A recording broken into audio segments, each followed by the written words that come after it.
मोनिका को अंदाजा नहीं था कि अतुल इस तरह चला आएगा, वह भी उसकी फिक्र करते हुए। मोनिका को इस तरह शॉक्ड देखकर अतुल ने अपना एक हाथ उसके फेस के सामने हिलाया और बोला, क्या हुआ, कोई प्रॉब्लम है क्या? अतुल की आवाज से मोनिका तुरंत ही होश में आई। उसने झिझकते हुए कहा, नहीं तो ऐसा कुछ नहीं है। आप अंदर आइए, हम अंदर चलकर बात करते हैं। वही टीवी देखने में मशगूल स्वीटी जब अपने घर में किसी और की महसूस करती है तो उसने तुरंत ही नजर उठाकर देखा तो वह सामने खड़े शख्स को पहचान गई। स्वीटी एक नजर अपनी बहन को देखती है और एक नजर अतुल को, फिर तुरंत ही वह सोफे से उठ गई। मोनिका ने अतुल को बैठने के लिए बोला तो अतुल सोफे पर बैठ गया। मोनिका ने काफी स्वीट लहजे में अतुल को पानी के लिए पूछा तो अतुल ने अपनी गर्दन हाँ में हिला दी। मोनिका पानी लेने के लिए किचन की तरफ बढ़ गई तो अतुल मोनिका को तब तक देखता रहा जब तक कि वह दिखाई देना बंद नहीं हुई। स्वीट ये सब काफी देर से ऑब्जर्व कर रही थी। स्वीटी बड़बोली टाइप की थी और थोड़ी मुहफट भी थी, इसलिए उसने तुरंत ही अतुल से कहा, क्या आप मेरी बहन को पसंद करते हैं? स्वीटी के इतना साफ साफ पूछने से अतुल को ठसका लगा। वह जोर जोर से खांसने लगा। ओहू ओहू। मोनिका जो पानी का ग्लास ट्रे में लेकर आ रही थी वह तेज कदमों से अतुल के पास आई और ट्रे को कॉफी टेबल पर रखकर जल्दी से उसकी पीठ को सहलाने लगी। वह अतुल की परवाह करते हुए बोली, अरे आप ठीक तो है? ऐसे अचानक क्या हुआ? अतुल अपनी खांसी को कंट्रोल करते हुए बोला, मैं ठीक हूँ। मोनिका ने जल्दी से पानी का ग्लास उठाया और अतुल के हाथ में देते हुए बोली, आप पानी पी लीजिए, पहले ठीक हो जाएगा। अतुल मोनिका के हाथ से ग्लास ले लेता है। उस दौरान उसका हाथ हल्का सा मोनिका के हाथ से टच होता है और यह होते ही अतुल के दिल में एक अलग ही फीलिंग होती है। वो जल्दी से पानी पीकर ग्लास को कॉफी टेबल पर रख देता है। वो मोनिका से अपनी नॉर्मल आवाज में झिझकते हुए बोला, क्या तुम्हारे पेरेंट्स घर पर नहीं है? मोनिका कुछ बोलती उससे पहले ही स्वीटी बोली, नहीं वो लोग घर पर नहीं है और 2-3 घंटे तक आएंगे भी नहीं। स्वीटी की बात सुनकर मोनिका थोड़ी सख्त आवाज में स्वीटी से बोली, तू अपना मुंह बंद नहीं रख सकती क्या? स्वीटी एक नजर मोनिका को देखती है, फिर वह अपने सपाट लहजे में बोली, मैं गुड्डी के घर जा रही हूँ, जरूरी काम है। कहते हुए वह बाहर की तरफ जाने लगी तो मोनिका ने आवाज देते हुए कहा, हाँ ठीक है लेकिन जल्दी आना। स्वीटी बेफिक्री से अपना सिर हाँ में हिला देती है। स्वीटी के जाने के बाद अतुल मोनिका को फिक्र से बोला, तुम फोन नहीं उठा रही थी क्या, कोई प्रॉब्लम है? मेरा मतलब है तुम मुझसे नाराज हो क्या? आई एम सॉरी, मैं तुमसे मिलने नहीं आ पाया क्योंकि मैं थोड़ा बिजी था, लेकिन अब तुम्हें चिंता करने की जरूरत नहीं है, सब सेटल हो चुका है, तुम्हें किसी भी तरह की प्रॉब्लम नहीं होगी। मोनिका ने स्वीट स्माइल करते हुए कहा, अरे नहीं ऐसी कोई बात नहीं है, दरअसल मेरा फोन खराब हो गया है इसलिए। लेकिन आप मुझसे माफी क्यों मांग रहे हैं? सॉरी तो मुझे कहना चाहिए, मैंने ऐसे आपको अचानक फोन करके मिलने को कह दिया, लेकिन उस वक्त मैं बहुत डरी हुई थी इसलिए मुझे और कुछ सूझा नहीं। मुझे उस वक्त सिर्फ आपका ख्याल आया और बिना सोचे समझे पापा के फोन से आपका नंबर निकालकर सीधा आपको फोन कर दिया। मोनिका लगातार बोल रही थी और अतुल उसे देख रहा था। मोनिका अपनी ही धुन में बोले जा रही थी। अतुल की नजर उसके हिलते हुए होठों पर पड़ी और एकटक वही देखता रहा। मोनिका जब अतुल को देखती है तो वह अपना हाथ उसके फेस के सामने हिलाकर जोर से बोली, अतुल आप कहाँ खो गए? मोनिका की आवाज सुनकर वह तुरंत ही हड़बड़ा गया और बोला, नो कहीं नहीं, आई थिंक अब मुझे चलना चाहिए, अपना ख्याल रखना। कहते हुए अतुल अपनी जगह से उठा और बिना मोनिका को देखे हुए वह आगे की तरफ जाने लगा कि अचानक ही उसका पैर कारपेट में फंसा और लड़खड़ा गया। पैर लड़खड़ाने की वजह से अतुल जैसे ही गिरने वाला था कि तुरंत ही मोनिका उसके पास आई और अतुल को संभालने के लिए जैसे ही उसने अतुल का हाथ पकड़ा वह भी संभाल नहीं पाई और दोनों ही फिसलकर फर्श पर गिर पड़े। इस वक्त सिचुएशन ऐसी थी कि मोनिका नीचे और उसके ऊपर अतुल था, लेकिन अतुल ने अपने दोनों हाथ फर्श पर टिका दिए थे जिससे मोनिका को ज्यादा चोट नहीं लगी, लेकिन उसकी कमर पर हल्का सा दर्द हुआ जिससे मोनिका के मुंह से आह निकल गई। आह। अतुल फिक्र से मोनिका की तरफ देखने लगा जहां मोनिका ने डर से अपनी आंखें जोर से बंद कर रखी थी। अतुल हड़बड़ाकर जल्दी से उसके ऊपर से उठ गया, उसकी धड़कनें काफी तेज चलने लगी थी। मोनिका ने भी अपनी आंखें खोली और फर्श से उठने को हुई कि अतुल ने अपना हाथ बढ़ा दिया। मोनिका ने भी उसका हाथ पकड़ जल्दी से खड़ी हो गई। इस वक्त दोनों को ही काफी ऑकवर्ड महसूस हो रहा था। अतुल ने अब वहां से जाना ही ठीक समझा। वो नॉर्मल वॉइस में बोला, मैं चलता हूँ, अपना ख्याल रखना। कहते हुए वह बिना एक पल गवाए वहां से चला गया। मोनिका उसे जाते हुए तब तक देखती रही जब तक वह दिखाई देना बंद नहीं हुआ। सिंघानिया विला, खनक कब से रेयांश को समझाने की कोशिश कर रही थी, लेकिन रेयांश मानने को तैयार ही नहीं होता। वो अपनी जिद पर अड़ा रहा। आखिर में खनक को उसकी बात माननी ही पड़ी। खनक को शर्म तो बहुत आ रही थी, लेकिन अब वो कुछ नहीं कर सकती थी। उसने अपनी आंखें बंद की और रेयांश के होठों पर अपने होठ रख दिए। ये होते ही रेयांश के होठों पर स्माइल आ गई। वो खनक के होठों को अपने होठों पर फील करके सुकून महसूस कर रहा था। खनक रेयांश के होठों को काफी सॉफ्ट तरीके से लॉलीपॉप की तरह सक कर रही थी और यह एहसास रेयांश के दिल में खलबली मचा रहा था। वो खनक की किस पर कोई रिस्पॉन्ड नहीं कर रहा था, लेकिन वो उसकी किस को काफी अच्छे से एंजॉय कर रहा था। 2 मिनट बाद खनक जैसे ही रेयांश से अलग होने वाली थी, रेयांश ने अपना हाथ उसकी कमर में डालकर उसे अपने और करीब करके उसके होठों को अपने मुंह में भर लिया। अब वो काफी तेजी से खनक के होठों को सक करने लगा। ये होते ही खनक की आंखें हैरानी से खुल गई। वही रेयांश उसे पहले से ही अपनी शरारत भरी नजरों से देख रहा था। धीरे धीरे दोनों की किस काफी पैशनेट होती गई। रेयांश खनक के लोअर लिप को अपने मुंह में भरकर काफी जोर से सक कर रहा था। अब उसका एक हाथ खनक के पेट से होते हुए ऊपर की तरफ बढ़ने लगा। करीब 20 मिनट बाद जब खनक को सांस लेने में तकलीफ होने लगती है तो वह रेयांश को खुद से दूर करने की कोशिश करने लगती है। जब रेयांश को महसूस होता है कि खनक सांस नहीं ले पा रही तो वह उसके निचले होठ को अपने दांतों से हल्के से दबाकर खींचते हुए एक स्मूच के साथ छोड़ता है। ये होते ही खनक लंबी लंबी सांसें लेने लगती है, लेकिन रेयांश अब मदहोश हो चुका था। वह खनक के पल्लू को उसके सीने से सरकाकर उसकी चेस्ट पर अपने होठ रख देता है और वेट किस करने लगता है। वो धीरे धीरे मदहोश होने लगता है। वही खनक के हाथ उसके सिर पर उसके बालों को सहलाने लगते हैं। रेयांश काफी पैशनेट होकर खनक के गले और सीने पर किस कर रहा था। वह अपने एक हाथ से कभी खनक के पेट को तो कभी उसकी कमर को तो कभी उसके सीने को सहला रहा था। तभी अचानक ही रेयांश के मुंह से एक आह निकल गई, क्योंकि रेयांश अपनी एक्साइटमेंट में ये भूल गया था कि उसे चोट लगी है, इसलिए उसका दायां हाथ हल्का सा हिल गया और उसे दर्द हुआ। आह! खनक जो रेयांश के साथ मदहोश हो चुकी थी, वह अचानक ही रेयांश की आह से होश में आए और जल्दी से रेयांश से थोड़ी सी दूर हुई और उसकी चोट को देखने लगी। वह रेयांश को डांटने के लहजे में बोली, मैंने कहा था ना पतिदेव की कुछ दिन रुक जाए, लेकिन नहीं, आप में सब्र नाम की चीज नहीं है। हुआ ना दर्द? अब चुपचाप आराम करिए, आज के लिए इतना काफी है। ये कहते हुए खनक रेयांश को सहारा देते हुए बेड पर लेटा देती है। उसकी फिक्र को देखकर रेयांश के फेस पर एक मीठी सी स्माइल आ जाती है, लेकिन वह झूठी नाराजगी दिखाते हुए खनक से बोला, जान तुम मुझे डांट रही हो? एक बार मुझे ठीक हो जाने दो, फिर देखना मैं क्या करता हूँ। खनक हैरानी से उसकी तरफ देखते हुए बोली, मानना पड़ेगा आपको, आप इस हाल में भी मुझे धमकी दे रहे हैं। ये सुनकर रेयांश अपना मुंह बना लेता है। वह अपनी नजर खनक से फेर लेता है जैसे वह नाराज हो गया। खनक उसे ऐसे देखकर एक मीठी सी स्माइल के साथ उसके माथे पर किस कर लेती है और अपनी स्वीट वॉइस में बोली, आप बस एक बार ठीक हो जाओ, फिर जो करना है कर लेना। ये सुन रेयांश के फेस पर भी एक मीठी सी स्माइल आ जाती है। ऐसे ही वक्त गुजरता जाता है और धीरे धीरे रेयांश की चोट काफी रिकवर होने लगती है, लेकिन घाव काफी गहरा होने की वजह से अभी भरने में वक्त लग सकता था। वहीं दूसरी तरफ एक साजिश चल रही थी जिसकी भनक अभी ना तो रेयांश को थी और ना ही उसके नजदीकी लोगों को। एक अनजान खंडहर में दो आदमी सीक्रेट तरीके से एक दूसरे से मिल रहे थे। यह अनुराग कौशिक और जैकी थे। जैकी खींचते हुए बोला, क्या बुढ़ाऊं, खुद का एक पैर केले के छिलके पर और दूसरा कब्र में है। तुझे मरने का कोई गम नहीं होगा, लेकिन मुझे है। मैं तो अभी जवान हूं ना, मुझे जीना है अभी, समझे। अनुराग कौशिक अपने फेस पर तिरछी मुस्कान लिए बोला, मैंने प्लान बदल दिया है, पहले मेरी बात सुन, इसमें हमें रेयांश सिंघानिया से टकराना नहीं पड़ेगा। जैकी क्यूरियस होते हुए बोला, मतलब मैं समझा नहीं, ऐसा कैसे होगा? अनुराग कौशिक अब सीरियस होते हुए बोला, रेयांश सिंघानिया को मारने के बजाय उसका कोई अपना मरे तो कैसा रहेगा? जैकी हैरानी से बोला, उसका कोई अपना? और ऐसा कौन उसका अपना है जिसे मार सकते हैं? उसकी फैमिली तो शिमला में रहती है और उनकी सिक्योरिटी काफी टाइट होती है।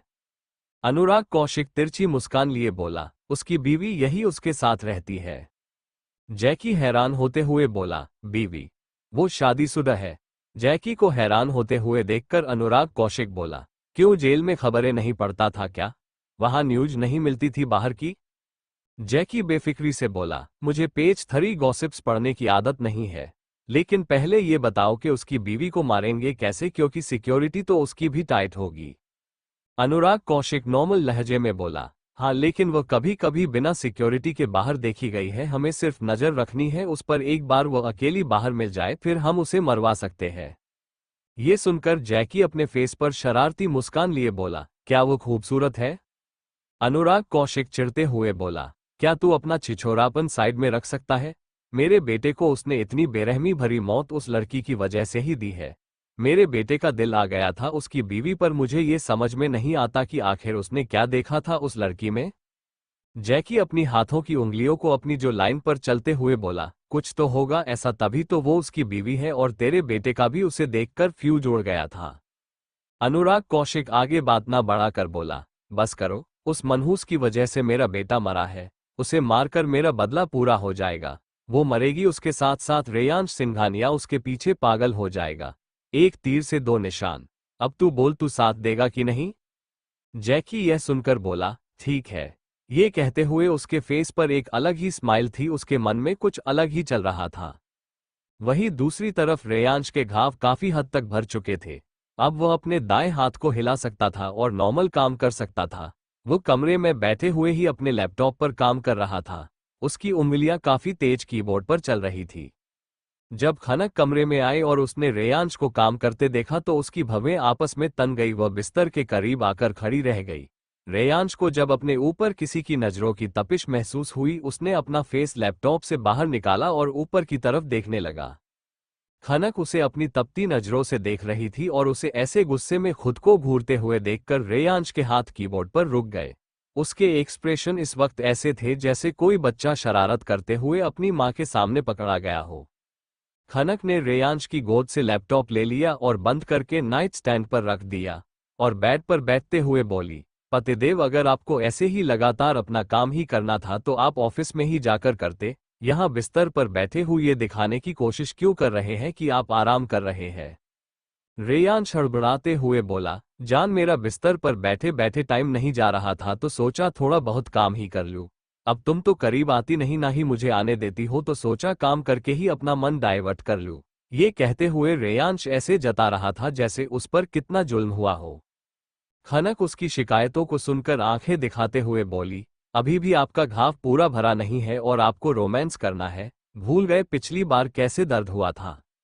रेयांश उसकी बातों को इग्नोर करके खनक का हाथ पकड़कर उसे अपनी गोद में खींच लेता है। खनक एक ही झटके में उसकी गोद में समा जाती है। रेयांश अपने फेस पर शरारत भरी मुस्कान लिए उसके होठों को देख रहा था और ये देखकर खनक अपनी आंखें बड़ी बड़ी करते हुए उसे घूरने लगती है। रेयांश अपनी शरारती वॉइस में बोला, जान, जब तुम ऐसे देखती हो तो मेरा मन करता है कि तुम्हें खा जाओ। खनक उसकी बातों का मतलब समझ जाती है और वो शर्म से अपना फेस नीचे कर लेती है। रेयांश उसकी चीन पर अपनी इंडेक्स फिंगर रखकर उसके फेस को ऊपर करता है और धीरे धीरे उसके होठों की तरफ अपने होठों को बढ़ा रहा था कि तभी उसके फोन की रिंग बजती है जिसे सुनकर वो इरिटेट हो जाता है। वह इरिटेशन में ही खनक के होठों को अपने मुंह में भरकर एक ही सेकंड में स्मूच के साथ छोड़ देता है और अपना फोन नाइट स्टैंड से उठा लेता है। वो रूड वॉइस में बोला, हाँ बोलो। सामने अतुल था। वो रिस्पेक्ट से बोला, बॉस, मिस्टर शर्मा आए हैं। हाँ ठीक है, उन्हें स्टडी रूम में ले जाओ, मैं अभी आता हूँ।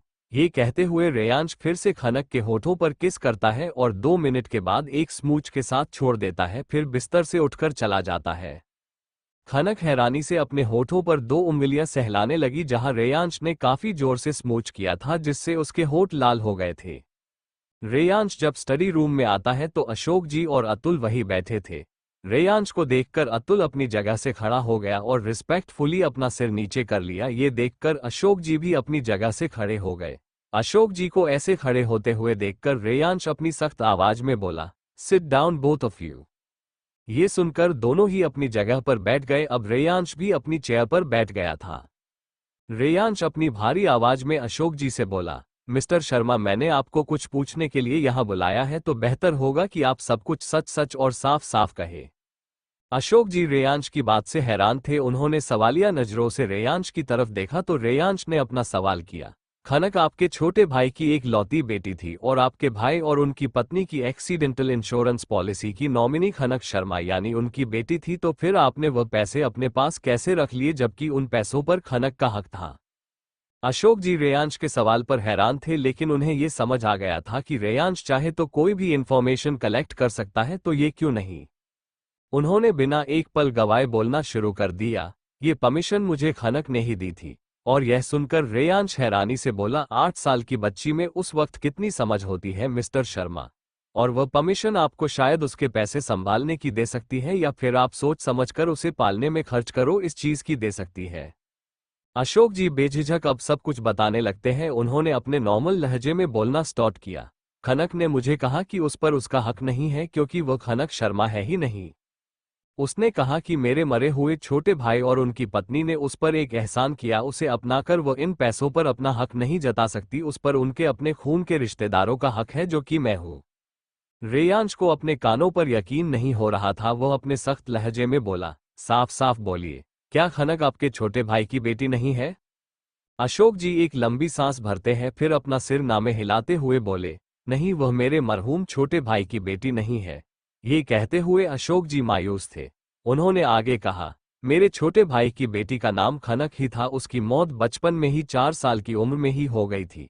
ये बच्ची भी उसी की उम्र की थी और अनाथ थी, तो मेरे भाई ने उसे अपनी बेटी का नाम दे दिया। इससे ज्यादा मुझे कुछ नहीं पता है। अशोक जी की बात सुनकर रेयांश शॉक्ड था क्योंकि यह बात वह भी नहीं जानता था। सच तो यह था कि यह बात जानने वालों में जिंदा सिर्फ 2 ही लोग थे, वो खुद खनक और अशोक जी, इसलिए ये किसी को नहीं पता था। रेयांश शॉक्ड था, लेकिन फिर भी उसने अपने फेस पर कोई एक्सप्रेशन नहीं आने दिए। वह अपने एक्सप्रेशन लेस फेस के साथ अपने सख्त टोन में बोला, अतुल, मिस्टर शर्मा को इज्जत से बाहर तक छोड़ाओ। ये कहते हुए रेयांश तेज कदमों से अपने कमरे की ओर निकल गया। खनक इस वक्त बिस्तर ठीक कर रही थी। जब रेयांश कमरे में आया, खनक की पीठ उसकी तरफ थी और वह बिस्तर की तरफ झुके हुए कुशन को ठीक तरह से अरेंज कर रही थी। रेयांश गुस्से से उसकी तरफ बढ़ा और पीछे से ही उसकी बाजुओं को जोर से पकड़कर अपनी तरफ घूमता है। अचानक ऐसे होते ही खनक चौंक गई। वह रेयांश के गुस्से भरे चेहरे को देखकर एकदम सहम गई।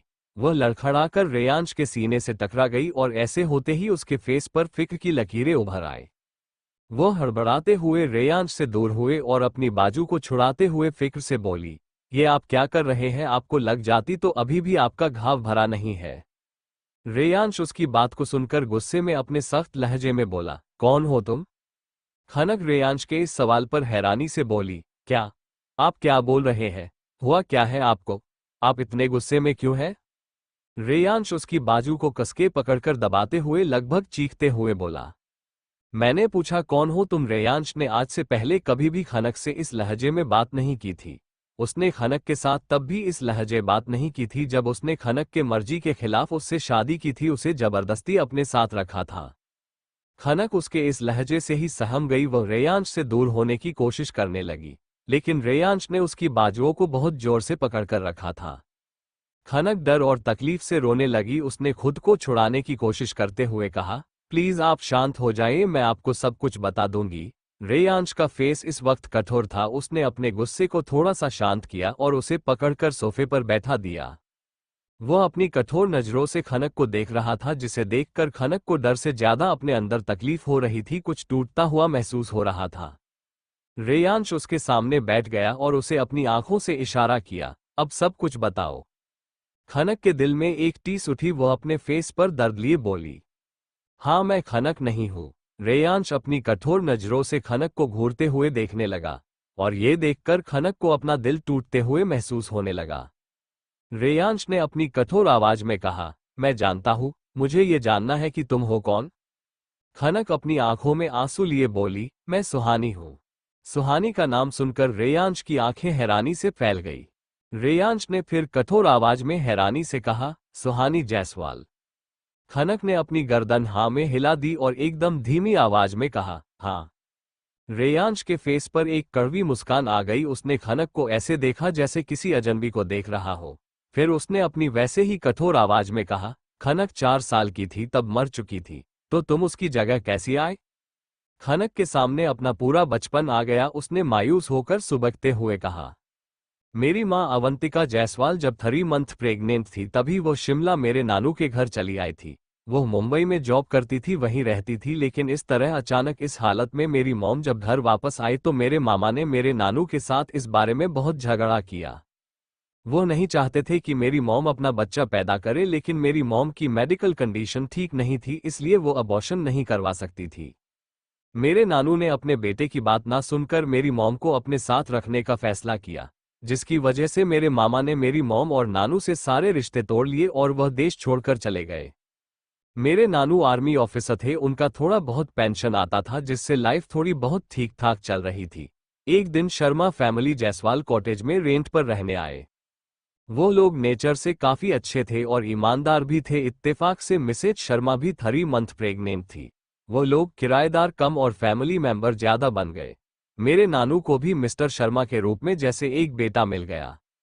वक्त बीतता गया और एक दिन मेरी मॉम और मिसेज शर्मा का लेबर पेन एक साथ हुआ। उस वक्त रात का टाइम था और काफी स्नोफॉल होने की वजह से लैंडस्लाइड भूस्खलन हुआ था, जिसकी वजह से सारे रास्ते बंद पड़े थे। खुशकिस्मती से पास में ही एक नर्स रहती थी, वह घर पर थी। मिस्टर शर्मा ने उन्हें बुला लिया और उस नर्स ने मेरी मॉम और मिसेज शर्मा की डिलीवरी घर पर ही करवाए। इत्तेफाक की बात यह थी कि दोनों ने सेम दिन सेम टाइम पर फीमेल चाइल्ड को जन्म दिया। काफी मुश्किलों से उस नर्स ने ये डिलीवरी करवाई थी, उनके पास और कोई चारा ही नहीं था इसके अलावा। लेकिन खुशकिस्मती से मेरा और खनक का जन्म अच्छे से हो गया था। वक्त बीतता गया, मैं और खनक साथ साथ बड़े होते गए।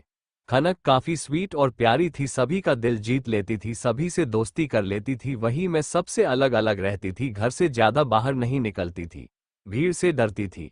मेरा कोई दोस्त नहीं बनता था, मेरी सिर्फ खनक ही दोस्त थी।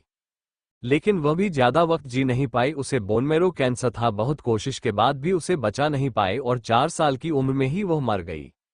मिसेज शर्मा इस सदमे को बर्दाश्त नहीं कर पाई और उनकी मेंटल हालत बिगड़ने लगी।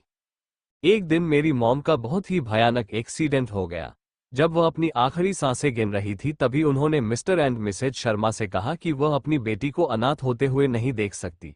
उन्होंने ने मरते टाइम उनसे वादा लिया कि वो लोग मुझे अपनी बेटी बनाकर रखेंगे। मिस्टर शर्मा ने भी अपनी पत्नी की हालत को देखते हुए हामी भर दी और वह लोग मुझे लेकर दिल्ली आ गए। उन लोगों ने मुझे अपनी बेटी खनक का नाम दे दिया और उसी वक्त से मेरी अपनी पहचान खत्म हो गई और मैं खनक बन गई। धीरे धीरे मैंने भी इस पहचान को अपना लिया और उनकी खनक बनकर ही जीने लगी। 2 साल बाद मेरे नानू भी नहीं रहे, वह भी इस दुनिया से चले गए और मैं सच में अनाथ हो गई। खनक की आंखों में इस वक्त लगातार आंसू बह रहे थे, वो सुबक रही थी। उसने आगे कहा, मैंने खुद अपना नाम नहीं बदला था, ना ही अपनी पहचान बदली थी। लेकिन इतना कुछ होने के बाद भी मेरी बदकिस्मती ने मेरा साथ नहीं छोड़ा और मेरे पालने वाले पेरेंट्स भी नहीं रहे हैं, मैं फिर से अनाथ हो गई। रेयांश ने खनक की पूरी बातें ध्यान से सुनी, लेकिन इस वक्त भी उसका चेहरा कठोर था। वह अपनी जगह से उठा और कमरे से बाहर निकल गया। इस वक्त उसके दिमाग में बहुत सारी कश्मकश चल रही थी। वहीं खनक को अपना दिल जैसे चीरता हुआ महसूस हो रहा था। वो सुबकते हुए खुद में ही यह सोचने लगी, क्या यह उसकी गलती थी कि उसने अपनी पहचान खो दी थी? क्या उसने कहा था कि उसे खनक का नाम दो? नहीं, ऐसा नहीं था। वह तो सुहानी बनकर भी रह सकती थी, लेकिन उसे खनक बनाया गया। वो सोचते हुए रो रही थी। अब उसे अपने दिल में बहुत दर्द हो रहा था। उसे रेयांश का बिहेवियर चुभ रहा था। वो कुछ देर ऐसे ही रोती रही, फिर पता नहीं उसे क्या सूझा, वो बिना किसी को बताए विला से बाहर निकल गई। खनक पैदल ही चलते हुए विला से बाहर निकल गई थी। वो अपने आंखों में आंसू लिए बेसुध होकर सड़क पर बस चले जा रही थी। उसको किसी भी चीज का कोई होश नहीं था। वह ऐसे ही पैदल चलते हुए काफी दूर तक पहुंच गई थी। वो अपनी बेख्याली में फुटपाथ से चलते चलते रोड पर कब आ गई उसे पता ही नहीं चला। खनक अभी भी अपनी आंखों में आंसू लिए चले जा रही थी कि तभी एक ट्रक काफी स्पीड से आई और एक ही झटके में खनक को पीछे से धक्का दे दिया। खनक कुछ इंच उछलकर रोड पर कुछ दूर जाकर गिरी। उसका पूरा शरीर खून से लथपथ था। वो ट्रक वाला ये देखकर 1 सेकंड के लिए भी नहीं रुका और भाग गया। हालांकि कि कुछ लोगों ने ट्राई किया, लेकिन वह नहीं रुका। काफी भीड़ जमा हो गई थी। कुछ लोग नीचे झांककर खनक को देख रहे थे। कोई बोल रहा था कि लड़की मर गई, कोई बोला सांसें चल रही है शायद। तभी भीड़ को चीरते हुए एक लड़की अंदर आई और खनक को देखकर जोर से चिल्लाई, खनक। वह खनक के पास बैठ गई और उसे देखने लगी। खनक की सांसें चल रही थी, लेकिन काफी धीमी। वो लड़की मोनिका थी, जो किसी काम से बाहर निकली थी। वह भीड़ देखकर देखने चली आई थी कि आखिर हुआ क्या है, और जब उसने खनक को इस हाल में देखा वो डर गई। मोनिका ने सबसे पहले एक टैक्सी को रोका और टैक्सी ड्राइवर की मदद से खनक को उठाकर टैक्सी की पिछली सीट पर सुला दिया। फिर वह खुद खनक का सिर अपनी गोद में लेकर बैठ गई। उसने टैक्सी ड्राइवर को जल्द से जल्द हॉस्पिटल ले चलने को कहा। टैक्सी ड्राइवर भी समझदारी दिखाते हुए गाड़ी भगा देता है। वो लोग एम्बुलेंस का वेट कर सके इतना टाइम नहीं था। मोनिका ने जल्दी से अपना फोन निकाला और अतुल को कॉल किया। इधर अतुल इस वक्त रेयांश के साथ ही था। फोन बजते ही उसने देखा मोनिका का फोन है। पहले तो उसे उठाना ठीक नहीं लगा क्योंकि इस वक्त रेयांश उसके सामने था और वह काफी गुस्से में लग रहा था। लेकिन मोनिका अतुल को बार बार फोन कर रही थी, इसलिए अतुल ने फोन उठा लिया और बोला, क्या हुआ, एनीथिंग अर्जेंट? तुम लगातार कॉल क्यों कर रही हो? रेयांश अतुल को अपनी तीखी नजरों से देख रहा था। अतुल अपनी नजरें चुराते हुए बात कर रहा था। तभी मोनिका बहुत ही डर और परेशानी से बोली, अतुल, खनक का एक्सीडेंट हो गया है, वो क्रिटिकल कंडीशन में है। मैं उसे सिटी हॉस्पिटल, काल्पनिक नाम, में ले जा रही हूँ। आप लोग वहां जल्दी से पहुंचो। ये सुनते ही अतुल बहुत जोर से बोला, तुम ये क्या कर रही हो? मैडम तो घर पर है, तो उनका एक्सीडेंट कैसे हो सकता है? रेयांश जब ये सुनता है तो उसके होश उड़ जाते हैं। वह बिना पल गवाए भागते हुए बाहर की ओर जाने लगता है और ये देखकर अतुल हड़बड़ाकर मोनिका से बोला, हम अभी पहुंचते हैं। कहते हुए वो फोन कट करता है और वह भागते हुए रेयांश के पीछे चला जाता है। वो रेयांश को आवाज लगाते हुए बोला, सर, मैडम को सिटी हॉस्पिटल ले जाया जा रहा है। रेयांश बिना पीछे पलटे खुद गाड़ी की ड्राइविंग सीट पर बैठकर कार भगा देता है और अतुल जल्दी से बाकी के बॉडीगार्ड्स को ऑर्डर देकर दूसरी कार से रेयांश के कार का पीछा करने लगते हैं। इधर मोनिका खनक को लेकर हॉस्पिटल पहुंच चुकी थी और डॉक्टर्स ने खनक का ट्रीटमेंट स्टार्ट कर दिया था।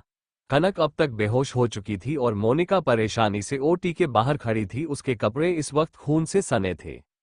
रेयांश जब हॉस्पिटल में पहुंचता है तो वह भागते हुए अंदर की ओर जाने लगा। जैसे जैसे वह जा रहा था, लोग खनक के बारे में बात कर रहे थे। एक आदमी बोला, वो लड़की बहुत ही खराब हालत में आई है, अभी अभी ऑपरेशन थिएटर में ले गए हैं, लगता है नहीं बच पाएगी। जब उसे स्ट्रेचर पर लेटाया गया था, उसकी हालत देखकर मेरी तो रूह कांप गई थी।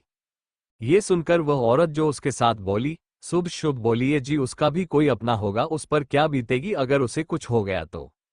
वह आदमी मायूसी से बोला, अब हमारे सोचने से क्या हो सकता है, ये सब भगवान के हाथ में होता है। रेयांश जो डर और परेशानी से जा रहा था, ये सुनकर समझ गया कि वो खनक के बारे में ही बात कर रहे थे। वह गुस्से से उस आदमी के पास गया और उसका गिरेबान पकड़कर उसे झकझोरते हुए चीखकर बोला, मैं तुम्हारे भगवान को भी मजबूर कर दूंगा, लेकिन मेरी जान को मुझसे दूर नहीं जाने दूंगा। वो मुझसे मेरी जान को नहीं छीन सकते, समझे? ये कहते हुए वो उस आदमी को छोड़ देता है और आगे की ओर चला जाता है। वही वो आदमी रेयांश के झटके से छोड़ने से जमीन पर गिर जाता है और वह औरत उसे परेशानी और डर से देखते हुए उठाने लगती है। वो दोनों इस वक्त हैरान थे। वही ओटी से एक डॉक्टर बाहर आए और मोनिका से बात करने लगी। तब तक रेयांश वहां पहुंच चुका था। जब रेयांश वहां पर आया तो एक डॉक्टर मोनिका से बात कर रही थी।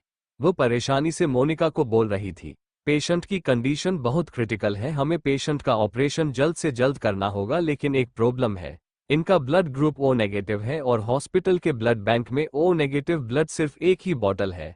इनका ब्लड लॉस काफी हो चुका है, तो और ब्लड की जरूरत पड़ेगी।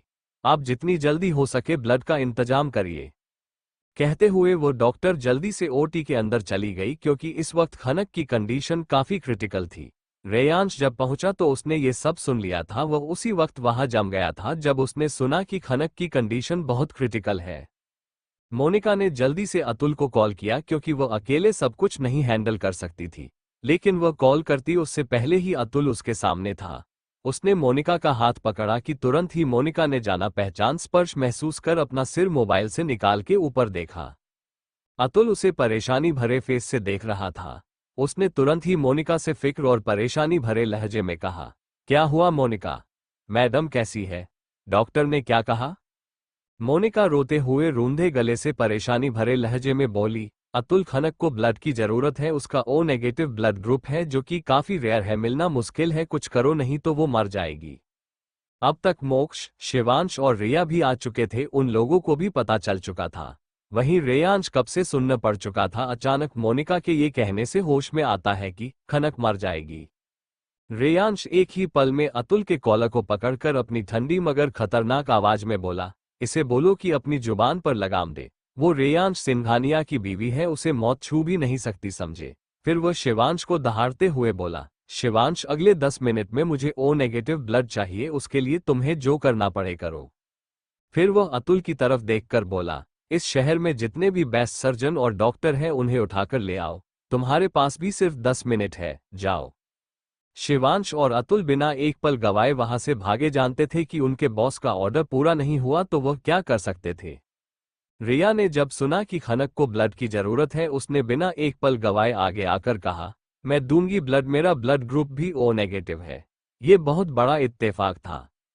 अब तक वहां शहर के बेस्ट से बेस्ट सर्जन की टीम वहां पहुंच चुकी थी।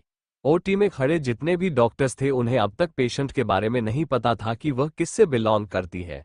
जब वह लोग अचानक ही इतनी बड़ी डॉक्टर्स की टीम को देखते हैं तब जाकर उन्हें अंदाजा होता है कि कोई वीवीआईपी पेशेंट है। इस वक्त रेयांश इस हालत में नहीं था कि यहाँ की पूरी सिचुएशन को संभाल सके। वो ऊपर से स्ट्रांग रहने की बहुत कोशिश करता है, लेकिन एक पल ऐसा आता है जब वो लड़खड़ा जाता है जिसे मोक्ष उसे अच्छे से संभाल लेता है। वही अतुल डॉक्टर्स की टीम से डिस्कस करके सब कुछ संभाल रहा था। रिया को ब्लड चेकअप के लिए ले जाया गया और इधर खनक का ऑपरेशन अब स्टार्ट हो चुका था। ओटी के बाहर रेड कलर का बल्ब ऑन हो चुका था, जिसे रेयांश बस एकटक देख रहा था। ये पल उसकी जिंदगी में दूसरी बार आया था। ऐसे ही वह बचपन में अपनी माँ का बाहर खड़े इंतजार कर रहा था और उसके बाद उसकी माँ उसे हमेशा हमेशा के लिए छोड़कर चली गई। मोक्ष ने रेयांश को पकड़कर अपने साथ बेंच पर बिठाया हुआ था। रेयांश के आंखों में इस वक्त आंसू ना सही, लेकिन वो अंदर से खनक को खोने के डर से रो रहा था। उसने ऑपरेशन थिएटर की उस रेड लाइट को घूरते हुए ही मोक्ष से कहा, क्या वो मुझे छोड़कर चली जाएगी? रेयांश की जुबान इस वक्त लड़खड़ा रही थी। मोक्ष खुद इस वक्त स्यो नहीं था, लेकिन उसे रेयांश को संभालना था। उसने पूरे कॉन्फिडेंस के साथ रेयांश को कहा, वो तुझे छोड़कर जा ही नहीं सकती। तू कितना प्यार करता है भाई उससे। एक बार उसने भागने की कोशिश की थी, लेकिन तुमने 24 घंटे तक नहीं होने दिए, उससे पहले उसे ढूंढ लिया था। भाई तुझे खुद ही नहीं पता कि तू उससे इतना प्यार करता है कि तेरा प्यार तुझसे भगवान भी नहीं छीन सकता। उसकी हर जिद, हर गलती को नजरअंदाज किया है, अपने आप को इस कदर उसे सौंप दिया कि वह कुछ भी करे, फिर भी तेरे अंदर एक सेकंड के लिए भी उसके लिए नफरत नहीं आए। अरे नफरत तो छोड़, उससे पल भर के लिए अपना मुंह तक नहीं मोड़ा। फिर वह कैसे जा सकती है तुझे छोड़कर? उसे मौत से भी लड़कर तेरे पास वापस आना होगा।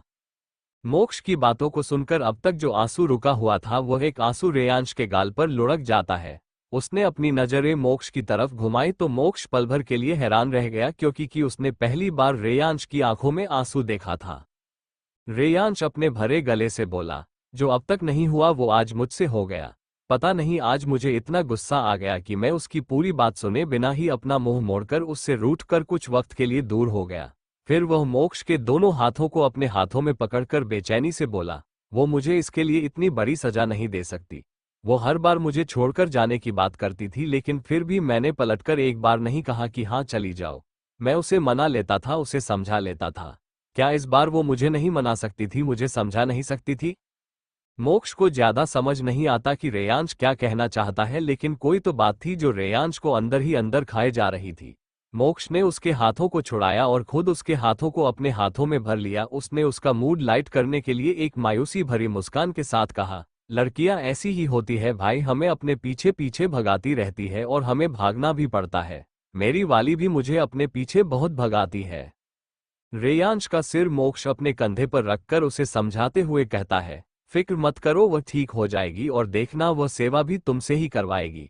रेयांश इस वक्त एकदम एक नॉर्मल आम इंसान लग रहा था, जिसका अपना इस वक्त जिंदगी और मौत के बीच झूल रहा है और वह इस वक्त टूटकर भी खुद को टूटने से बचा रहा हो।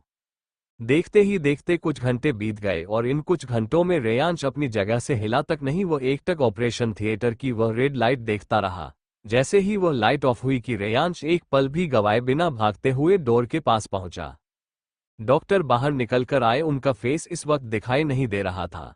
रेयांश अपने परेशानी भरे लहजे में बोला, क्या हुआ डॉक्टर? मेरी जान ठीक तो है ना? बोलो। डॉक्टर इस वक्त डरा हुआ था। उसने अपने फेस से मास्क हटाया तो उसके फेस पर डर और परेशानी साफ देखी जा सकती थी। उसने अपने लड़खड़ाती जुबान में कहा, सॉरी शी इज नो मोर। ये सुनकर रेयांश का दिमाग एक पल के लिए सुन्न रह गया। उसके हाथ पैर ठंडे पड़ गए, उसका सिर चकराने लगा, लेकिन अगले ही पल उसने अपने दोनों हाथों से डॉक्टर के कोट का कॉलर पकड़ा और उसे बहुत जोर से झकझोरते हुए, लगभग चीखते हुए बोला, हाउ डेयर यू डॉक्टर, तू ऐसे कैसे बोल सकता है? वो नहीं मर सकती, वो मुझे छोड़कर नहीं जा सकती। तू इस शहर का बेस्ट सर्जन है ना, तो बचाया क्यों नहीं उसे? रेयांश उस डॉक्टर को अपनी तरफ देखने का इशारा करके बोलता है, देखो मुझे देखो, मेरी सांसें चल रही है ना, तो उसकी सांसें नहीं रुक सकती। रेयांश को आउट ऑफ कंट्रोल होते देखकर मोक्ष, अतुल और शिवांश उस डॉक्टर को छुड़ाने की कोशिश कर रहे थे, लेकिन रेयांश की पकड़ जरा भी ढीली नहीं पड़ती।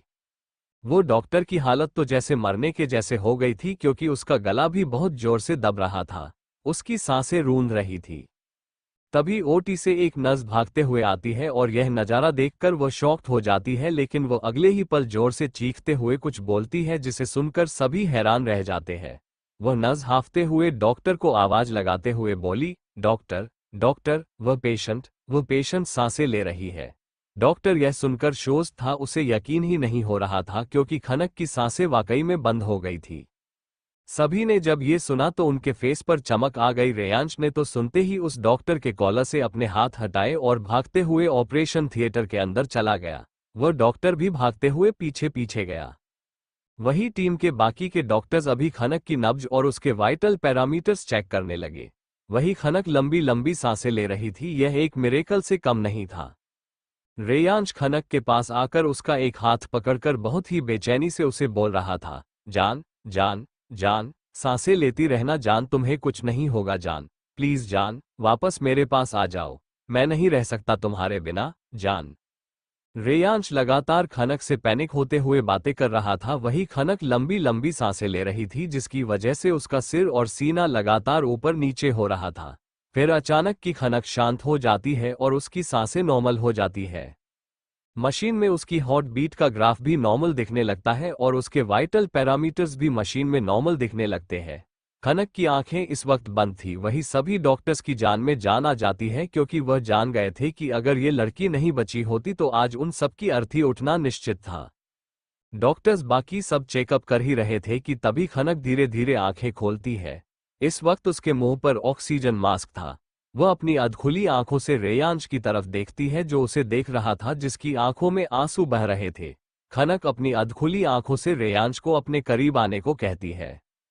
रेयांश के फेस पर हल्की चमक थी। वह खुश होते हुए नम आंखों से खनक को देखते हुए करीब जाता है। खनक अपना ऑक्सीजन मास्क हल्का सा हटा रही थी कि रेयांश उसे बहुत प्यार से और फिक्र से बोला, नहीं जान, ये क्या कर रही हो, अभी तुम बिल्कुल भी ठीक नहीं हो, तुम्हें तकलीफ होगी।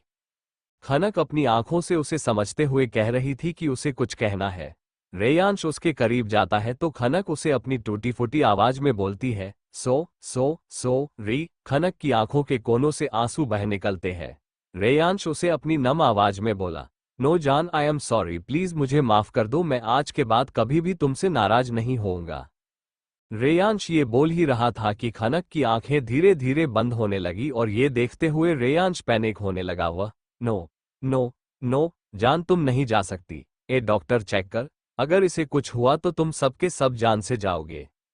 डॉक्टर्स जल्दी जल्दी से खनक को चेक करने लगे। तभी एक लेडी डॉक्टर डरते हुए बोली, सर वो सिर्फ बेहोश हुई है, वह अगले 24 घंटे में होश में आ जाएगी, अब उनकी कंडीशन स्टेबल है।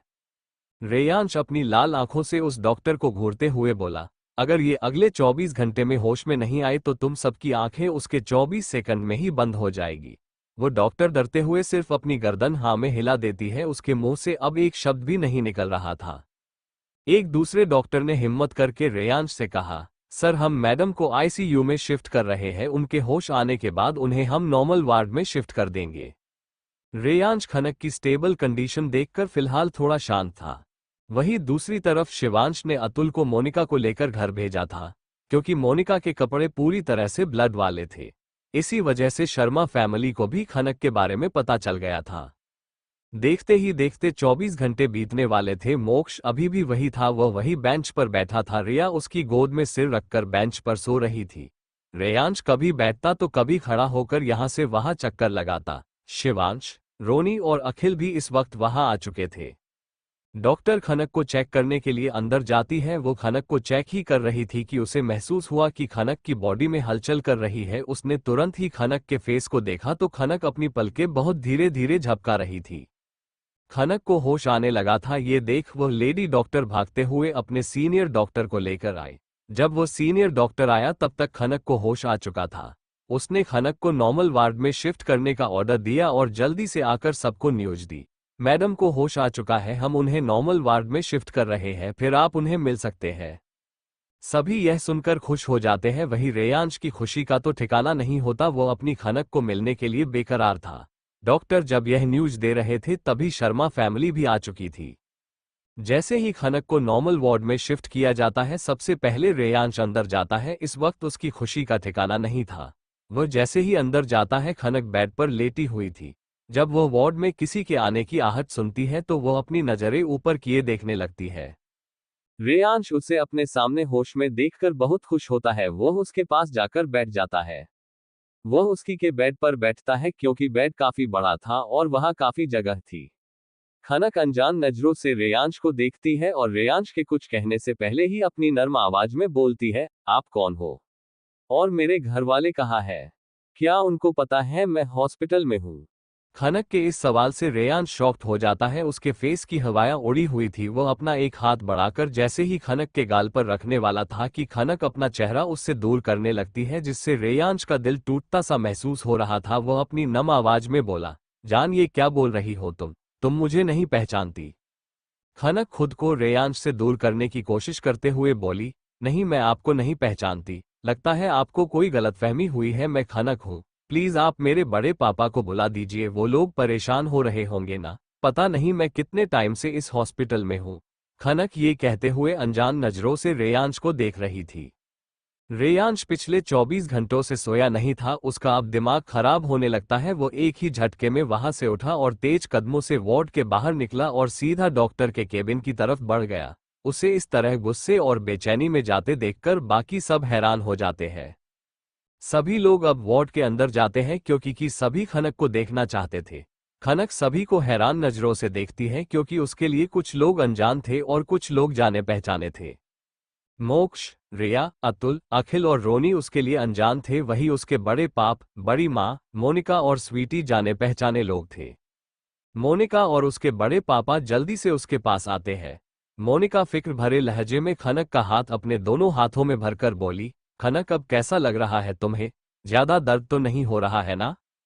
मोनिका की बात सुन के खनक परेशान होकर बोली, हाँ दीदी ठीक तो लग रहा है, बस थोड़ा सा दर्द है, लेकिन मुझे ये याद नहीं आ रहा है कि मेरे साथ क्या हुआ, मैं यहाँ आई कैसे? सभी लोग खनक की बात सुनकर हैरान थे कि वही स्वीटी जब ये सुनती है तो वह अपने सपाट फेस पर बिना कोई एक्सप्रेशन लाए सपाट लहजे में धीमे से बोली, लगता है इसके दिमाग का वायरिंग थोड़ा ढीला हो गया है, इसलिए इसे कुछ याद नहीं आ रहा है। स्वीटी के ठीक बगल में इस वक्त रोनी खड़ा था। वह ये बात सुन लेता है। वह स्वीटी को ऐसे देखता है जैसे पागलखाने से छूटकर आए किसी पागल को देख रहा हो। वो अपनी धीमी मगर सख्त आवाज में स्वीटी से बोलता है, क्या बकवास कर रही हो? यहाँ तुम्हारी बहन का इतना बड़ा एक्सीडेंट हो गया है, वो बाल बाल बची है और तुम्हें मजाक सूझ रहा है। स्वीट रोनी की आवाज सुनकर अपनी गर्दन घुमाकर थोड़ी ऊपर की तरफ करती है क्योंकि रोनी उससे हाइट में लंबा था। स्वीटी अपने दांत पीसते हुए गुस्से से मगर बहुत धीमी आवाज में बोली, तुम्हें मेरी बातें मजाक लग रही है? देखो जरा उसे कैसी बातें कर रही है वो, इससे लगता है उसकी याददाश्त चली गई है। रोनी उसकी ऐसी बातें सुनकर उसे गुस्से भरे लहजे में मगर खुसफुसाते हुए बोलता है, तुम डॉक्टर हो जो तुमने डिसाइड कर लिया कि मैडम की याददाश्त चली गई है? स्वीट भी वैसे ही गुस्से में खुसफुसाते हुए बोली, हाँ नहीं हूँ, बस बनते बनते रह गई खुश। वो लोग आगे कोई बहस कर पाते वहां डॉक्टर आ जाती है और साथ में रेयांश भी। रेयांश इस वक्त सबको इग्नोर कर सीधा खनक के पास जाता है। मोनिका रेयांश के आते ही वहां से साइड हो गई थी। डॉक्टर खनक के पास आकर खनक को चेक करती है, फिर वो बहुत ही पोलाइट वे में पूछती है, मैडम क्या आपको कुछ याद है कि आप हॉस्पिटल आने से पहले कहाँ थी? खनक डॉक्टर का सवाल सुनकर अपने सिर पर हल्का हाथ रखती है जहां अभी बड़ी सी पट्टी लगी थी, जैसे वो कुछ याद कर रही हो। उसने अपने नर्म लहजे में कहा, नहीं माँ मुझे कुछ याद नहीं है। डॉक्टर खनक को शांत करवाते हुए बोली, रिलैक्स, आप ज्यादा दिमाग पर जोर मत दीजिए, आपको जितना याद है उतना बताइए। खनक थोड़ी शांत होती है और फिर वह कहती है, मैं तो कैफे से घर वापस जा रही थी, तभी एक कार आकर पेड़ से टकराई, फिर उसके बाद मुझे याद नहीं आ रहा। ये सुनकर रेयांश का फेस सख्त हो जाता है। वह बेचैन हो उठता है।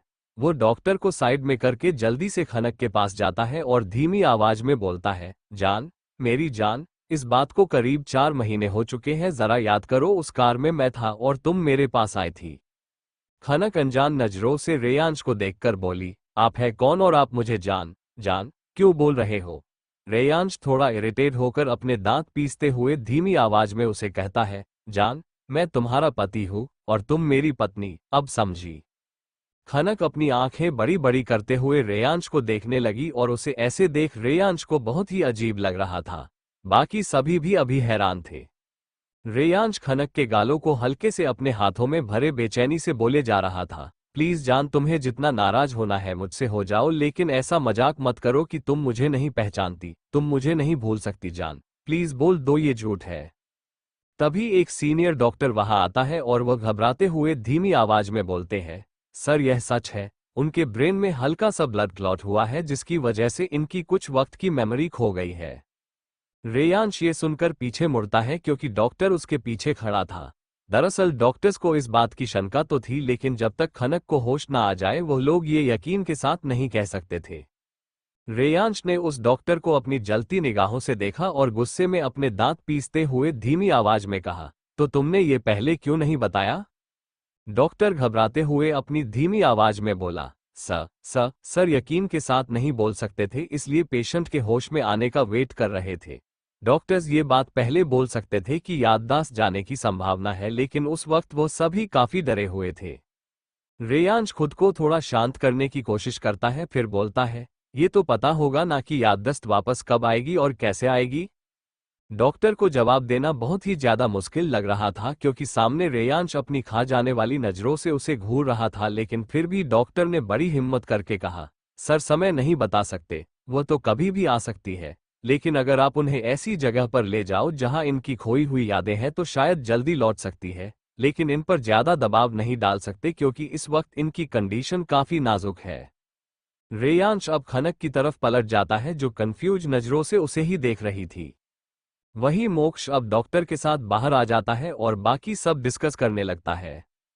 वही खनक को दवाई की वजह से धीरे धीरे नींद आने लगती है, वो थोड़ी ही देर में गहरी नींद में सो जाती है। वही सभी लोग अब वार्ड से बाहर चले आते हैं। अशोक जी ने खनक की कंडीशन को देखकर रेयांश से कहा, मेरे ख्याल से खनक की जो कंडीशन है उसमें वो आपके साथ वापस जाना ना चाहे, मेरा मतलब उसे कुछ याद ही नहीं है, ऐसे हालात में हम उसे अपने साथ। अशोक जी आगे कुछ कहते उससे पहले ही रेयांश ने अपनी कठोर और दहाड़ती हुई आवाज में कहा, डोंट यू डेयर, सिर्फ याददाश्त गई है उसकी, सिर्फ याददाश्त गई है उसकी, हमारा रिश्ता खत्म नहीं हुआ है। अशोक जी हिम्मत करके बोले, हाँ जानता हूँ और यह भी जानता हूँ, लेकिन सच जानने के बाद आपको उससे नफरत हो गई होगी, यह भी जानता हूँ। रेयांश गुस्से में अपने दांत पीसते हुए धीमी आवाज में बोला, मिस्टर शर्मा, आपको लगता है कि ऐसी दो कौड़ी की बातें मेरे प्यार को इफेक्ट कर सकती है? मुझे कोई फर्क नहीं पड़ता वो कौन है, वो बस मेरी बीवी है और उसे मैं अपनी नजरों से दूर एक पल के लिए भी नहीं कर सकता। अशोक जी समझ चुके थे कि रेयांश खनक को उनके साथ नहीं जाने देंगे, इसलिए अब वो ज्यादा बहस ना करके वहां से जाने में ही भलाई समझते हैं। मोनिका खनक के साथ रुक गई थी, वही मोक्ष ने रिया को घर भेज दिया था। शिवांश और रोनी इस वक्त इस एक्सीडेंट के बारे में पता करने के लिए निकल गए थे और मोक्ष और अखिल हॉस्पिटल की बाकी की फॉर्मेलिटी कंप्लीट कर रहे थे। रेयांश पिछले कई घंटों से फ्रेश नहीं हुआ था, इसलिए मोक्ष ने बॉडीगार्ड के हाथों उसके लिए कपड़े और कुछ सामान भिजवा दिया था। खनक को जिस वार्ड में एडमिट किया गया था वह एक लग्जरियस वीवीआईपी वार्ड था जिसमें किसी 5 स्टार होटल से भी ज्यादा सुविधाएं थी। खनक इस वक्त गहरी नींद में सोई हुई थी और मोनिका उसके पास एक छोटी चेयर लेकर बैठी थी। रेयांश वार्ड में एंटर करता है तो मोनिका को देखकर उसकी भौहें सिकुड़ जाती है। वो रोडली मोनिका को बोलता है, तुम अब तक यहाँ क्या कर रही हो? घर जाओ अपने। मोनिका हिचकिचाते हुए बोली, लेकिन खनक को मेरी जरूरत पड़ेगी इसलिए मैं रुक गई। रेयांश रोडली बोला, मैं हूं, उसके लिए तुम्हें रुकने की जरूरत नहीं है, जाओ अपने घर। कहते हुए वो अपने कपड़े लेकर वॉशरूम की तरफ चला गया। मोनिका बेबसी से खनक को देखते हुए बाहर चली गई। बाहर उसे अतुल मिल गया तो अतुल उसे लेकर शर्मा निवास के लिए निकल गया। वही रेयांश जल्दी से फ्रेश होकर बाहर आ गया। खनक अभी तक सो रही थी। रेयांश धीरे से खनक की साइड में आकर लेट जाता है। वो एकटक खनक के चेहरे को देखता है। इस वक्त खनक काफी गहरी नींद में सो रही थी। धीरे धीरे रेयांश की आंखें भी अब बंद होने लगती है और वो थोड़ी ही देर में गहरी नींद में चला जाता है। करीब शाम के 7 बज रहे थे। खनक की नींद टूटी और उसने हल्के से अपनी आंखें खोली। उसे अपनी कमर पर कुछ चिपका हुआ महसूस हुआ। उसने अपनी नजरें नीचे की तो उसे अपनी कमर के पास रेयांश का फेस नजर आया। रेयांश खनक की तरफ करवट लेकर सोया हुआ था और उसने अपना थोड़ा सा फेस खनक की कमर के पास घुसाया हुआ था। पिछले कई घंटों से वह सोया नहीं था, ऊपर से टेंशन की वजह से वह मेंटली भी थका हुआ था। उसके फेस पर थकान साफ दिख रही थी।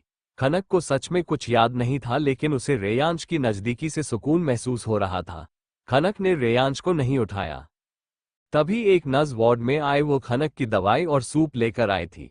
खनक पहले से जागी हुई थी, इसलिए वह दवाई लेकर खनक के पास आई, लेकिन उसने वहां रेयांश को सोते हुए देखा तो वह रेयांश को उठाने लगी। खनक ने उस नर्स को मना करते हुए कहा, रुकिए, आप दवाई और सूप यहां रख दीजिए, ये उठेंगे तो वो मुझे दे देंगे। नर्स जानती थी कि खनक कौन थी, इसलिए वो ज्यादा आनाकानी नहीं करती। वो सूप और दवाई वहीं रखकर चली जाती है। करीब 1 घंटे बाद रेयांश की नींद खुलती है। खनक बिना हिले डुले 1 घंटे तक ऐसे ही लेटी रही। जब उसे हलचल महसूस हुई तो उसने अपनी नजरें नीचे करके देखा, जहां रेयांश अपनी पलकें झपकाते हुए उठा। रेयांश की नजर खनक की नजरों से जा मिली। वो एकटक उसे ही देख रही थी। रेयांश खनक को जागे हुए देखता है तो वह जल्दी से अपनी जगह से उठा और खनक के पास बैठ गया।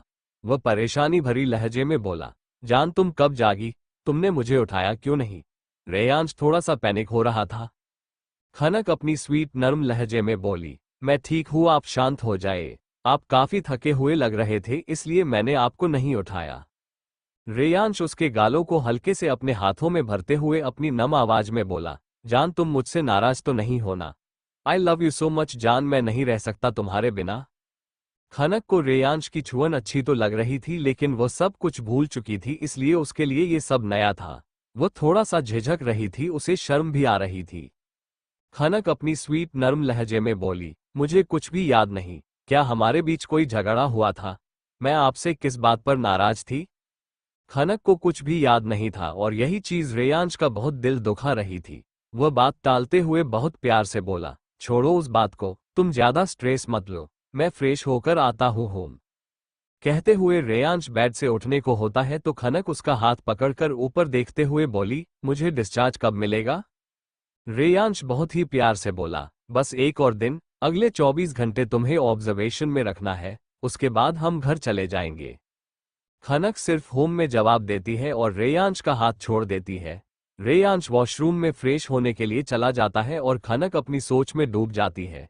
ये कितने हैंडसम है, एकदम प्रिंस की तरह लगते हैं। कहते हुए वह अपने गाल पर हाथ रख लेती है और आगे बोलती है, इन्हें देखकर तो लगता है ये बहुत बड़े आदमी है, फिर इन्होंने मुझसे शादी क्यों की होगी?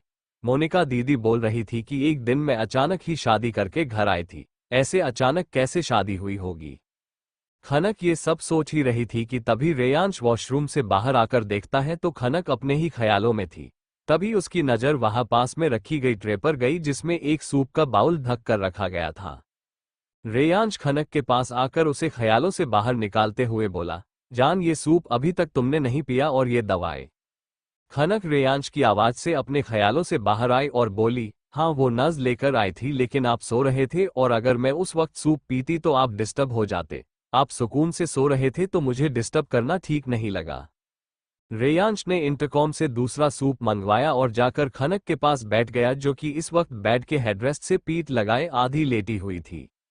रेयांश बहुत प्यार से उसके हाथ को पकड़ता है और अपने दोनों हाथों में भर लेता है। वह अपनी सॉफ्ट वॉइस में बोला, हाँ जान, शायद थकान की वजह से मैं सो गया था और तुम्हारे पास वैसे भी मुझे सुकून भरी नींद आती है, लेकिन तुम्हें मुझे जगह देना चाहिए था।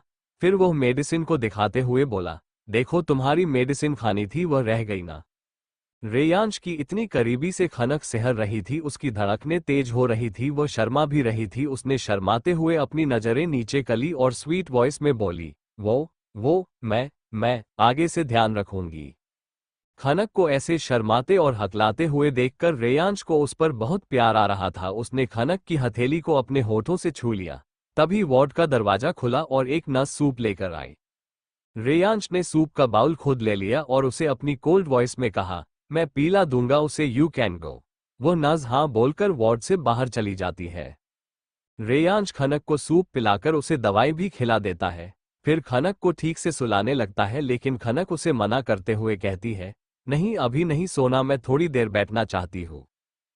ठीक है, जब सोने का मन करे मुझे बोल देना, कहते हुए रेयांश उसे ठीक से बैक साइड पर पिलो रखकर बैठा देता है।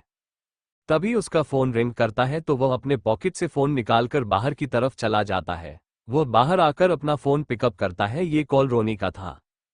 रेयांश अपनी कोल्ड वॉइस में बोला, हाँ बोलो क्या पता चला। रोनी सामने से बोला, बॉस मैडम का एक्सीडेंट कोई इत्तेफाक नहीं था, सोची समझी चाल थी। रेयांश अपने कॉन्फिडेंट भरे लहजे में बोला, मुझे पता था, बस तुम ये बताओ कि इसके पीछे कौन है। रोनी खुश होकर अपनी जीत भरी आवाज में बोला, बॉस अनुराग कौशिक, तन्मय कौशिक का बाप, अपने बेटे का बदला लेना चाहता था। आप पर गोली भी उसी ने चलवाई थी और मैडम का एक्सीडेंट भी उसी ने करवाया, उसका साथी जैकी है। रेयांश के फेस पर एक डेविल स्माइल आ जाती है, फिर वह अपने सख्त लहजे में बोला, दोनों कमीनों को ऐसी मौत मिलनी चाहिए कि उनकी रूह तक कांप जाए। उन लोगों की वजह से मेरी बीवी हमारे वो सारे खूबसूरत पल भूल गई जिसे हमने साथ बिताए थे। खैर मैं तो दूसरी यादें बना लूंगा, लेकिन इन लोगों को बचने का कोई दूसरा मौका नहीं मिलेगा। रोनी रेयांश की बात पर मन ही मन बोला, ये बॉस तो पूरे बीवी ऑब्सेस्ड हो चुके थे, इनकी घूम फिर कर बात इनकी बीवी पर ही आकर अटक जाती है और मैडम है कि हर बार कांड करती रहती है। रेयांश सामने से कोई आवाज ना आती महसूस कर बड़ी आवाज में बोला, सो गए हो क्या, या जुबान काट ली क्या किसी ने तुम्हारी। रोनी हड़बड़ाते हुए बोला, नहीं बॉस, मैं तो रेयांश रोनी को हड़बड़ाते हुए देखता है तो वह अपनी सख्त वॉइस में बोला, ये मिमियाना बंद करो और जाओ, और दोनों इस वक्त कहाँ छुपे हैं पता करो। रोनी जल्द से जवाब देता है, जी बॉस। रेयांश उसकी पूरे बात सुने बिना ही फोन कट कर देता है और वार्ड के अंदर चला जाता है। वही रोनी फोन कटते ही एक गहरी सांस लेता है। रेयांश कमरे में आता है तो खनक ऐसे ही बेड पर बैठी थी और सोच रही थी। रेयांश उसके पास जाकर बैठ जाता है और उसे बोलता है, क्या सोच रही हो जान, तुम याद करने की कोशिश कर रही हो। खनक का ध्यान रेयांश की आवाज से टूटता है और वह गर्दन घुमाकर रेयांश की तरफ देखती है। वह अपनी मीठी आवाज में बोली, हाँ बस कोशिश कर रही हूँ, क्योंकि मेरी लाइफ अचानक की बदल गई। रेयांश अपनी स्वीट वॉइस में बोला, थोड़ा टाइम लगेगा, लेकिन तुम्हारी खूबी है कि तुम बदलाव बहुत जल्दी एक्सेप्ट कर लेती हो। इस बार भी तुम सब संभाल लोगी, मैं हूं ना तुम्हारे पास। खनक अपनी पलकें हाँ में झपका लेती है और दोनों एक दूसरे से बातें करने लगते हैं। 2 दिन हो चुके थे और खनक को डिस्चार्ज मिल चुका था। खनक को गहरी चोट सिर्फ सिर पर लगी थी, बाकी उसकी खुशकिस्मती थी कि कोई हड्डी नहीं टूटी थी। उसे पैरों और हाथों पर हल्की खरोंचें आई थी और कुछ जगह पर चोटें लगी थी, लेकिन सिर पर गहरी चोट की वजह से वो इस वक्त थोड़ी कमजोर थी। रेयांश ने बाकी की जरूरी चीजें पैक कर दी थी और पहले ही गाड़ी में रखवा दी थी। उसने एक नस भी हायर कर ली थी। अतुल उन लोगों को लेने आ चुका था। रेयांश ने खनक को अपनी गोद में उठाया और उसे लेकर बाहर की तरफ निकल गया। जब वह उसे लेकर बाहर आया तो बाहर सारे लोग उन दोनों को ही देख रहे थे। वहां वो कपल भी थे, वो आदमी और औरत जो खनक के बारे में बातें कर रहे थे। वो औरत उस आदमी से बोली, वो लड़का उस दिन आपसे बोल रहा था कि भगवान भी उस लड़की को उससे छीन नहीं सकते। वाकई में सही बोल रहा था वो। मैंने सुना कि वह लड़की मौत से भी लड़कर वापस आई। शायद ये इस लड़के का प्यार और जिद थी, उसे वापस आना पड़ा। वो आदमी पहले ही रेयांश से डरा हुआ था, इसलिए वो सिर्फ अपनी गर्दन हिला देता है। रेयांश अब तक हॉस्पिटल से बाहर निकल चुका था। सिंघानिया विला में खनक का वेलकम करने के लिए सभी मौजूद थे। खनक के एक्सीडेंट की खबर शिमला में भी पहुंच चुकी थी, इसलिए वहां से भी सभी लोग आए थे, शिवाय राजीव जी के जो इस वक्त अपनी बिजनेस ट्रिप पर गए थे। हालांकि उन्हें भी पता चला था, लेकिन दादाजी ने उन्हें कहा कि वह अपना काम खत्म करके ही आए। वो सभी लोग हैं यहाँ पर। दादाजी ने शर्मा फैमिली को भी बुलवाया था, इसलिए अशोक जी, सुनीता जी, मोनिका और स्वीटी भी वहां मौजूद थे। उनके अलावा शिवांश, रोनी, मोक्ष, रिया, रूही और रेहान सभी थे। नीलिमा जी भी आई थी और वो खनक के लिए किचन में सूप बनवा रही थी। कुछ ही देर में रेयांश और खनक की कार सिंघानिया विला में एंटर होती है और वो लोग विला के अंदर आते हैं तो सामने एंट्रेंस पर लाल गुलाब के पत्तों को बिखेर कर रास्ता बनाया गया था और सफेद गुलाब के पत्तों से उसमें वेलकम होम खनक लिखा था। रेयांश ने इस वक्त खनक को ब्राइडल स्टाइल में अपनी बाहों में उठाया हुआ था और खनक ने अपने दोनों हाथ उसके गले में लपेटे हुए थे। जब सब लोग एंट्रेंस की तरफ देखते हैं तो सभी के सभी एक साथ आवाज लगाते हैं, वेलकम खनक, वेलकम दीदी, वेलकम भाभी, वेलकम खनक बेटा। ऐसे अचानक इतने सारे लोगों को देखकर खनक थोड़ी सी सहम जाती है, उसकी पकड़ रेयांश के गले पर कस जाती है, उसका पूरा बदन कांपने लगता है। रेयांश खनक की हालत समझ रहा था। उसे अच्छे से पता था कि खनक अक्सर भीड़ में सहम जाती थी और खास करके ऐसी भीड़ में जहां पूरी भीड़ की अटेंशन उस पर हो। हालांकि कि वहां जितने भी लोग थे उनमें से वो कुछ लोगों को पहचानती थी, लेकिन फिर भी यह उसकी कमजोरी थी। रेयांश को इस बात का पता उसकी शादी के दिन ही चल गया था। उस दिन भी उसके चेहरे का रंग उड़ा हुआ था। वह लंबी गहरी सांसें ले रही थी और काफी डरी हुई थी। पहले तो रेयांश को लगा था कि यह शायद इसलिए होगा कि अचानक उसकी लाइफ बदल रही है, इसलिए वह डरी हुई है। ऐसे जबरदस्ती शादी हो तो कोई भी सहमा हुआ हो, लेकिन वह इतना भी नॉर्मल नहीं था, इसलिए रेयांश को हल्का शक हो गया था। दूसरी बार जब वह उसे पार्टी में लेकर आया था उस दिन वह सबसे ज्यादा डरी हुई थी। रेयांश को उसकी कुछ तकलीफों के बारे में कहीं ना कहीं पता चल गया था। असल में खनक को पर्सनैलिटी डिसऑर्डर का प्रॉब्लम था और उसे खुद ये पता नहीं था। वह अक्सर लोगों से कटी कटी रहती थी, लेकिन रेयांश के साथ शादी होने के बाद उसमें थोड़े बहुत बदलाव आए थे। रेयांश अपनी गर्दन को नीचे करके अपने होठों को खनक के कान पास ले जाकर बहुत ही प्यार से बोलता है, डरो मत जान, वो सब हमारे अपने हैं, सिर्फ तुम्हारा वेलकम करने आए हैं। मैं हूं ना तुम्हारे साथ, एक बार मेरी आंखों में देखो, तुम्हें बिल्कुल भी डर नहीं लगेगा। खनक ने अपना सिर हल्का सा रेयांश के सीने में घुसाया हुआ था। उसने अपनी गर्दन धीरे से बाहर निकाली और ऊपर की तरफ देखती है। उसकी नजरें रेयांश की नजरों से टकराती है।